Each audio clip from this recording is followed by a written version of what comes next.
The rain hadn't let up all morning. It fell steady and cold, soaking through the black fabric of Claire Bennett's dress. She stood at the edge of the open grave, unmoving, her daughter Sophie clinging to her side with silent, aching confusion. 3 days ago, Claire's husband Michael had been alive, tired but alive. Now only memories remained, and a hole in the earth that seemed far too deep. Claire didn't cry. She couldn't. The tears had dried up somewhere between the shock and the funeral arrangements. Sophie hadn't spoken since the hospital. Not since the nurse shook her head in the hallway and said, "I'm so sorry." The funeral ended quietly. A few hands on shoulders, a few murmured condolences. No one lingered long in the cold. Claire helped Sophie into the backseat of their aging Toyota and drove home in silence. The windshield wipers clicked rhythmically, trying and failing to keep up with the rain. As they pulled into the driveway, Claire felt the weight of the day settle heavier on her chest. The porch light was still on. The recycling bin stood where she had forgotten it, and Michael's gardening gloves rested on the railing just where he'd left them last Saturday. "Can we have hot chocolate when we get inside?" Sophie asked quietly. Claire reached for her purse. Her voice was tired but gentle. "Of course, with extra marshmallows." They ran through the rain toward the front door. Claire fumbled with her keys, her fingers stiff with cold. She inserted the key into the lock and nothing happened. She tried again, jiggling it slightly. Still nothing. From behind her, Sophie's small voice wavered. "Mom, is something wrong?" Claire didn't know yet, but something was definitely off. Claire tried the key again, harder this time. Still no click, no movement, just the dull resistance of a lock that no longer recognized her. "I think the lock is jammed," she said, forcing calm into her voice for Sophie's sake. But as she turned to check the side window, her stomach dropped. The curtains were wrong. Instead of the soft linen she had hemmed herself last spring, thick floral drapes now hung over the windows, loud, gaudy things with tassels that looked like they belonged in a dusty hotel. Claire leaned closer, pressing her face to the glass. What she saw made her blood run cold. Boxes were stacked where their couch should be. The coffee table was missing, and sitting in her favorite reading chair, Michael's chair, was Nancy Bennett, Michael's mother, sipping tea like she owned the place. Across from her, adjusting pillows on the love seat, was Erin, Michael's younger sister, both still dressed in their funeral clothes. Sophie followed her mother's gaze. "Mom," she whispered, "those aren't our curtains." Claire moved fast, slamming her palm against the doorbell. No answer. She knocked, then pounded, her open hand smacking against the wood. After a long pause, the door creaked open just slightly. The security chain was still on. Nancy appeared in the narrow gap, expression unreadable. "Claire," she said flatly, "I thought you'd be staying at a hotel tonight." Claire's voice trembled. "This is our home. Let us in. Sophie is freezing." Nancy's eyes flicked toward Sophie, then back. "I'm afraid that's not possible." Claire stared, unable to process the words. "This house," Nancy said calmly, "was Michael's, and now that he's gone, it belongs to his family. You're not part of that anymore." Claire blinked. "What are you talking about? I'm his wife. This is Sophie's home." "You were his wife," Nancy corrected. "But Michael didn't leave a will, so by law, it reverts to his next of kin. That's me." Claire's heart pounded. "That's not how it works. My name is on the deed. Now open this door or I'm calling the police." Nancy didn't flinch. "Go ahead." Behind her, Erin appeared, looking slightly less confident, but Nancy just smiled thinly and shut the door. Claire stood there in the rain, Sophie at her side, her hand trembling on the doorknob that no longer belonged to her. Clara and Sophie sat in their car, rain drumming on the roof like an endless accusation. Sophie's small body shook with sobs, her face buried in her hands. "Why is Grandma doing this?" she cried. "Why won't she let us go inside? My backpack is there. Dad's pictures are there." Claire reached over, pulling her daughter into a hug. Her own tears mixed with the rain still clinging to her face. "I don't know, sweetheart," she whispered, "but I promise you this: we are going to get our home back. Everything that's ours. Everything that was your dad's. We will get it back." Claire had no plan, no backup savings, no idea how to fight back yet. All she had was her determination. And that had to be enough for now. There was no money for a hotel. Most of what they had was spent on the funeral. She tried not to panic. "We're going to stay with Mrs. Adler tonight," she decided aloud. Miss Adler was their neighbor, a retired schoolteacher who had brought them meals every day since Michael passed. If anyone would understand, it was her. Sophie sniffled. Just for one night? Just one, Claire nodded. Tomorrow we'll figure things out. As they backed out of the driveway, Claire couldn't help but glance back at the house. In the living room window where her wedding portrait once hung, there was now a generic landscape painting. Nancy's taste. Sophie turned to her, eyes still red. You said this was Grandma's biggest mistake. What did you mean? Claire's grip tightened on the steering wheel. She thinks she knows everything about your dad, but she doesn't. And she definitely doesn't know what he did to protect us. Claire didn't say more. Not yet, but the fight had begun. The next morning, Claire rose early, her body aching from the unfamiliar couch and her mind still heavy from grief.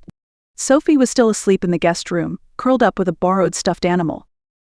Claire stepped outside, phone in hand, and called the only person she trusted for legal advice, her college roommate, Jenna, now a real estate attorney in a nearby town. They can't just change the locks, Jenna said after hearing the whole story. Even if the mortgage was in Michael's name, if you lived there and contributed, you have rights. At minimum, tenant rights. At most, full ownership, especially if your name's on the deed. Claire hesitated. What if the mortgage was only in his name? We always meant to add mine, but life happened. Do you have any documents? Anything that could show financial contribution? Bank statements, tax returns, even emails. They're in his home office, Claire said quietly. In the house. Jenna paused. Claire, I know what you're thinking. But don't break in. Let's do this the right way. I won't break in, Claire replied. But I know the back door has a faulty latch. Michael always meant to fix it. After hanging up, Claire changed into dark clothes and walked the long way around the block. She approached the house from the alley behind the property. Everything looked normal. Too normal. Michael's unfinished birdhouse sat on the patio table. Sophie's bike leaned against the fence.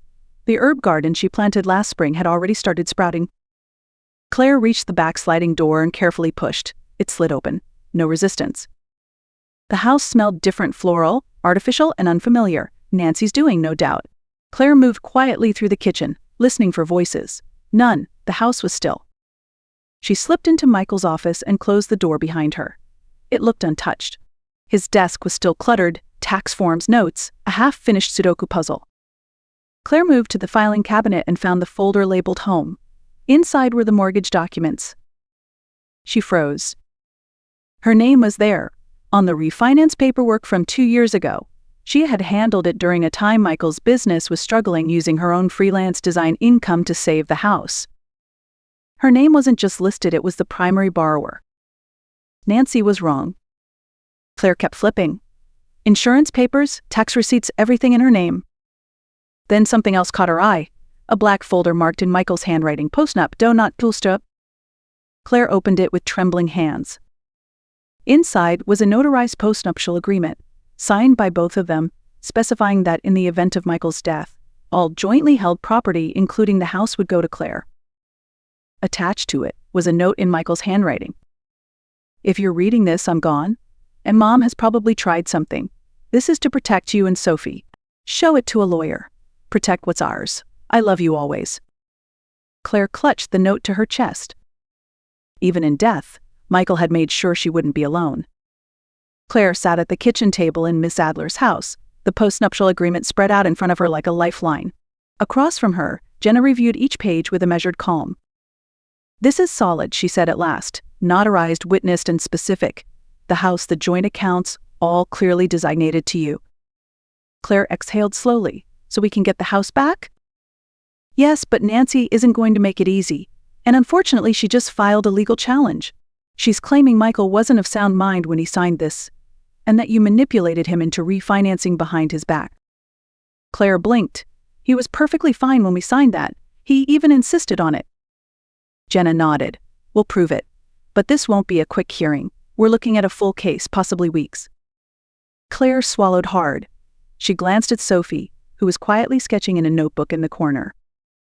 They couldn't live in Mrs. Adler's guest room forever. I'll find a way, Jenna said. I'll push for an emergency hearing to at least get you access to the house. In the meantime, gather anything that proves Michael was in good mental health, emails, photos, doctor's notes, anything. Claire spent the next few days digging through memories. She contacted Michael's doctor, his coworkers, and even neighbors. And slowly, a case began to take shape, not just built on documents but on character. A week later, Claire walked up the courthouse steps, Sophie's small hand in hers, a binder of evidence in the other. Inside, they faced Nancy and her lawyer, a sharp man named Robert King with a reputation for turning emotion into ammunition. His opening remarks were cutting. Michael Bennett was a man in decline, he declared. Pressured by a younger wife, isolated from his family, and made to sign away everything he owned. Claire kept her face neutral, just as Jenna had coached her. Nancy took the stand next. Her voice trembled as she recounted how Michael had stopped calling regularly, how she felt him slipping away. Her grief was real, but so were her accusations. "He wouldn't have done this to me," she said, "not willingly, not my son." Jenna cross-examined gently but firmly. "How often did you visit Michael in the last year?" Nancy hesitated. "We spoke on holidays." "And you claim he was mentally unfit. Were you present for his doctor's appointments? Therapy sessions?" "No." "So your opinion is based only on instinct?" Nancy's silence said everything. Next, Claire took the stand. Her voice shook at first, but she grew stronger with each answer. She explained the refinancing, how Michael was overwhelmed, how she had used her own savings to save the house, how she had chosen not to tell him to protect his pride. "It wasn't a trick," she said. "It was love." Then came the moment no one expected. Sophie asked to speak. Jenna tried to stop her, but the judge allowed it. Sophie stood, small and serious. "My dad loved my mom," she said. "He used to squeeze her hand 3 times whenever he wanted to say, 'I'm here.' He did that a lot, especially when he was tired or worried. And he said Grandma was hard. That she always wanted him to do what she wanted, not what made him happy." The courtroom was silent. Sophie continued, "Mom saved our house when Dad got sick. She didn't tell anyone because she didn't want him to feel worse. That's not stealing. That's just being strong." Claire wiped a tear from her cheek. The judge recessed for deliberation. Claire sat in the hallway with Sophie, heart racing. Whether they won or lost, one thing was clear: she wasn't alone, not anymore. The judge returned less than an hour later. Her expression was unreadable, but her tone was clear. After reviewing the testimony and evidence, the court finds no basis to invalidate the postnuptial agreement. Claire gripped the edge of the table, holding her breath. The mortgage documents confirm that Claire Bennett is the primary borrower and legal owner of the property. Furthermore, the actions taken by Nancy Bennett, changing the locks and denying access to the home, were unjustified and unlawful. Jenna reached for Claire's hand under the table, squeezing once. The court orders the immediate restoration of the property to Claire Bennett. A temporary restraining order is also issued, prohibiting Nancy and Aaron Bennett from entering or approaching the home without Claire's written consent. Nancy's jaw clenched, but she didn't speak. Aaron looked down, clearly shaken. Claire stood slowly, the weight of the past weeks lifting in small increments. She turned to Sophie, who had watched from the gallery, her eyes wide. "We won?" Sophie asked, almost in disbelief. Claire nodded, bending down to pull her into a hug. "We won, sweetheart. We're going home." Outside the courthouse, the spring sun had broken through the clouds. For the first time in weeks, the air felt warm. Claire stood on the steps for a long moment, breathing it in. They returned to the house that afternoon with a locksmith in tow. The floral drapes came down first, then the painting. The heavy silence of absence still clung to the walls, but something else was there too, something quieter and stronger. Resilience. As Sophie unpacked a box of her things upstairs, Claire sat alone in the living room, surrounded by the echoes of Michael's life. "We're back," she whispered. And she meant it in every way that mattered. 3 days after the court ruling, the house felt almost normal again. Claire had replaced the curtains, restored the furniture to its old places, and lit one of Michael's favorite sandalwood candles in the evenings. The air smelled familiar again, like memory and comfort. She was making dinner when the doorbell rang. Heart skipping, she checked the peephole, half expecting Nancy. But it was only a delivery person, holding a large bouquet of white lilies and blue hydrangeas. "For Claire Bennett?" the young man said with a polite nod. She accepted the flowers with cautious curiosity. There was no name on the envelope, just a simple note. "Thinking of you both during this difficult time, with deepest sympathy, James Bennett." Michael's estranged father. Claire stared at the card. She hadn't seen James since their wedding, over a decade ago. Nancy had pushed him out of Michael's life long ago. She didn't even know he knew about the court case. That night, just before heading to bed, Claire noticed something on the floor near the front door. An envelope slid underneath. She picked it up slowly, her fingers suddenly cold. No name, no stamp, just 6 typed words on a single sheet of paper. "This house will always be mine." Claire sat down on the stairs, the paper trembling in her hands. It was Nancy. Of course it was. The legal battle might be over, but emotionally, it wasn't finished. Not yet. But Claire didn't feel fear. She felt something far more dangerous to Nancy's control. Home. The next morning, Claire opened a box she had been avoiding since Michael's death, one labeled simply Misk. In his familiar handwriting, inside were old receipts, business cards, and at the bottom, a worn leather notebook. She flipped it open. It was a garden journal. Michael had documented years of backyard experiments, soil notes, plant sketches, and diagrams of raised beds. But toward the end of the journal, Claire found something new. A full-page sketch titled Sophie's Garden. There were plans for animal-shaped flower beds, a butterfly garden, and a small pond. Each plant had notes beside it. Marigolds for protection, like a mother's love. Rosemary for remembrance, so she never forgets. Lavender for peace, when life gets loud. Strawberries because every kid deserves something sweet. Claire pressed her hand over the pages, tears blurring the ink. This was his final gift. Later that day, she showed the journal to Sophie over breakfast. The little girl flipped through it slowly, her eyes wide. "He was going to build this for me." Claire nodded. "He didn't get the chance, but we still can." And so they did. Week by week, seed by seed, the backyard began to transform. Claire cleared space according to Michael's sketches. Sophie painted signs for each garden bed. They dug, planted, watered. And when they got to the marigolds, Sophie paused, remembering something. "Can we plant Grandma's creepy letter here?" she asked. Claire smiled faintly. "Even better." She wrapped the note in paper, placed it in the soil, and said, "Let's turn it into something beautiful." Together, they covered it with dirt and planted marigolds above. From pain, they were growing something strong, something joyful. The garden became their healing ground. Neighbors stopped to admire it. Friends brought plants. Even Mrs. Adler made daily visits, offering tips and snacks. Grief still lived there, but so did love, so did hope. And that made all the difference. By late summer, the garden bloomed with life.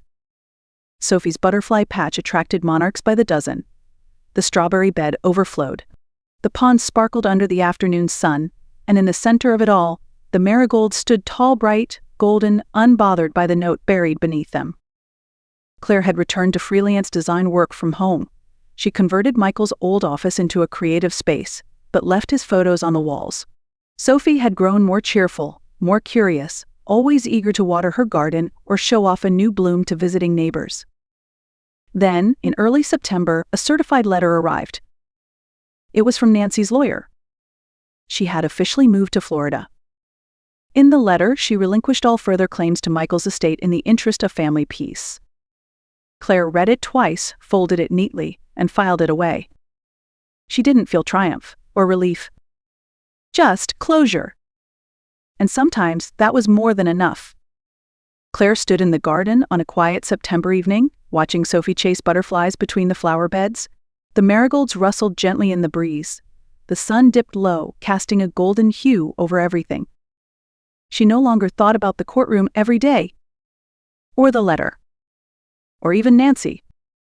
The garden had become more than a space, it was a lesson. In resilience. In patience. In letting go of bitterness without letting go of boundaries. Claire had not fought with rage. She had fought with love.